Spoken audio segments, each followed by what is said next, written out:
wafanye hiyo kazi. Kwa hiyo tumemteua ndugu John Mnyika kuwa kaimu katibu mkuu wa chama chetu, ndugu Mheshimiwa Amani Gorugwa kuwa naibu katibu mkuu wa chama upande wa bara. Tumemteua Mheshimiwa Wakili Ali Ibrahim Juma kuwa naibu katibu mkuu wa chama kwa upande wa Zanzibar. Kamati kuu pia kwa kutumia kifungu cha 7716B ya katiba ya chama toleo la mwaka 2006 kimemteua ndugu CPA Tito Kitalika, CPA ya kweli, sio ya makara. Mkimsikia Tito Kitalika anazungumza, unaelewa kuna CPA ya ukweli iko Chadema, certified public account. Lazima unapozungumza vitu reflect akili yako. Sasa unazungumza unasema una degree 3, akili ya darasa la kwanza, watu wanakushangaa.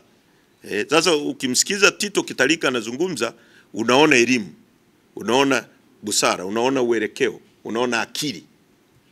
Sasa CPA Tito Kitalika tumemteua kuwa mkurugenzi wetu wa fedha na uchumi, ndugu John Kitoka kuwa mkurugenzi wa mambo ya nchi za nje na diaspora, Bi Brenda Rupia kuwa mkurugenzi wa mawasiliano na uenezi, wakili Gastoni Shundo Garubindi kuwa mkurugenzi wetu wa sheria na haki za binadamu, ndugu Rems Kasanda kuwa kaimu mkurugenzi wa digitali na ubunifu.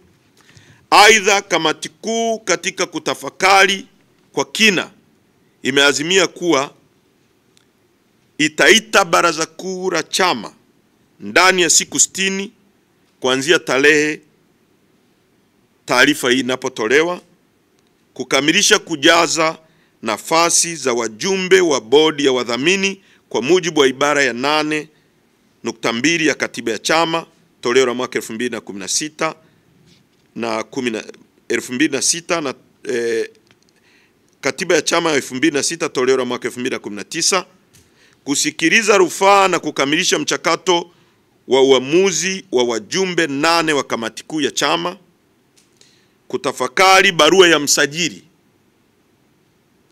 Tukapoita baraza kuu litapitia tena, kwa sababu ni chombo cha juu zaidi ya baraza kuu, tutapitia barua na kujadili barua ya msajili ya tarehe 27 Mei, kufanywa tathmini ya operation ya no reforms no election, kwa sababu tutakuwa tumemaliza ziara ya nchi nzima, na baraza kuu litakapokuja litatoa kauli ya mwisho ya chama chetu na mwelekeo tutakaochukua kama serikali itakuwa haijasikiliza. Kwa ndani ya siku 60 tutaita kamati kuu, baraza kuu Kamati kuu imepokea taarifa kuhusu hatua ya serikali kulifungia kanisa la Glory of Christ, kanisa la ufufuo na uzima linaloongozwa na Askofu Gwajima. Hatua hii ya kulifungia kanisa lote nchi nzima ni batili, maana inawakosesha fursa waumini wa kanisa hilo kuabudu Mungu wao alichokisema Askofu Gwajima, na kupelekea serikali kuchukua hatua za kulifungia kanisa. Ni ukweli mtupu kuwa swala la utekaji na uwepo wa magenge ya uhalifu ndani ya mfumo wa vyombo vya ulinzi na usalama linahatarisha amani ya taifa letu na lazima likomeshwe.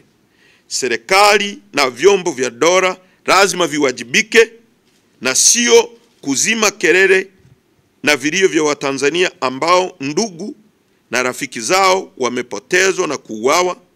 Hivyo tunaiambia serikali ilifungulie kanisa la Glory of Christ haraka ili kuwapa fursa waumini wa kanisa hili kufanya ibada kwa uhuru. Tunawasihi pia viongozi wote wa dini watoke hadharani kukemea vitendo hivi vya utekaji, kwa sababu wanaotekwa ni waumini wa dini mbalimbali. Mwisho, ninawasihi kabla ya mwisho, hii ni nchi pekee duniani ambayo mtu anatoka kukemea uovu anaadhibiwa. This is a high level ya impunity. Hii serikali inaipeleka nchi hii kwenye tawala za zile za Amerika ya Kusini. Uliwahi kuona wapi? Kwani kanisa na misikiti kazi yake ni nini? Si ni kukataa maovu, ni kuhubiri ili watu waokoke waende mbinguni. Kuteka watu ni jambo jema, ni jambo la kimungu. Sio jambo la kimungu. Kuua watu, sheria zipo. Kama mtu anakosa, akamatwe, apelekwe polisi, apelekwe mahakamani, ndio wanachosema utawala wa sheria. Kuua watu kihuni, kidhalimu, kuchukua judgment ya kuua watu ni jambo la kimungu. Watu wanajipa majukumu ya kuua watu. Tunazungumza kuhusu Beni Sanane, ni zaidi ya miaka 4-5. Tunazungumza kuhusu Azori Gwanda, mwandishi wa habari mwenzenu. Tunazungumza kuhusu wakina Mrai, wakina Deus Dedi Soka, kijana wa miaka 25 ambaye mbele yake kulikuwa na dreams kubwa. Tunazungumza kuhusu Kaswahili. Tunazungumza kuhusu Mdude Nyagali. Tunazungumza kuhusu Shadrack Chaura.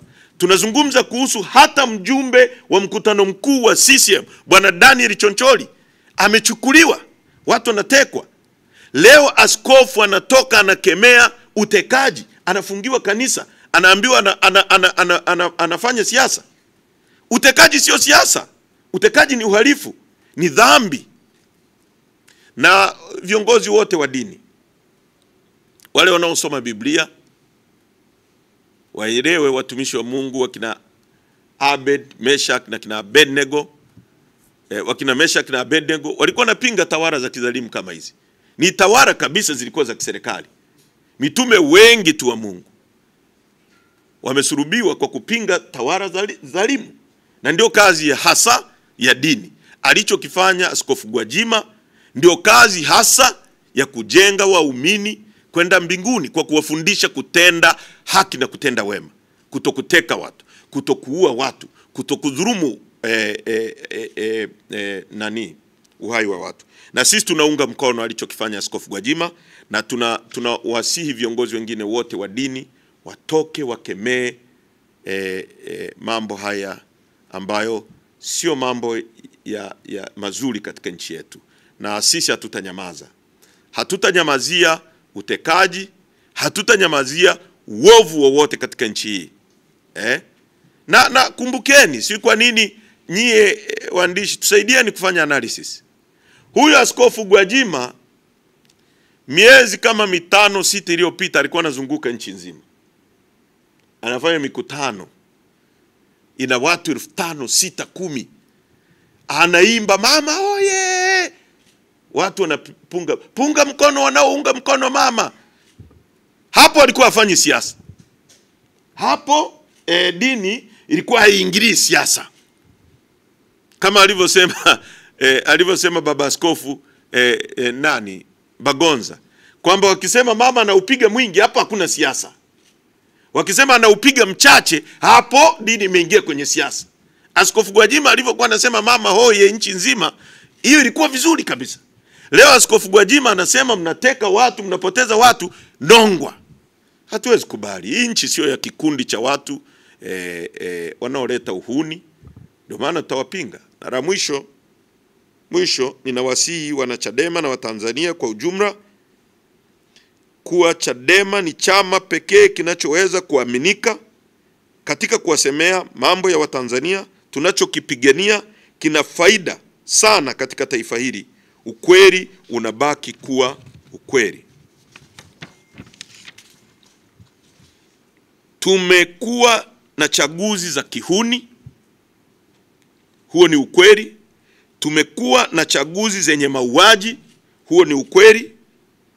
Tumeshuhudia uoga, uragai mwingi katika michakato ya uchaguzi, huo ni ukweli.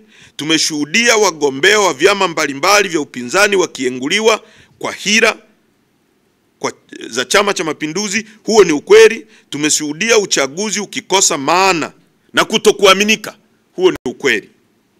Sisi Chadema tunasema tutawaunganisha Watanzania ili wapaze sauti zao kuiambia serikali izingatie, ione umuhimu, isifanye masihara kuwa mabadiliko yanayotakiwa kwenye mfumo ya uchaguzi yatakuwa ni sababu ya kuendelea kulinda amani ya nchi hii. Yaani mabadiliko tunayotaka ni kwa ajili ya kulinda amani ya nchi hii. Na la mwisho kabisa ni hili ambalo wanaharakati kutoka nchini Kenya wamelizungumza. Na hili ni bora mkalitilia maana, na nalisema hivi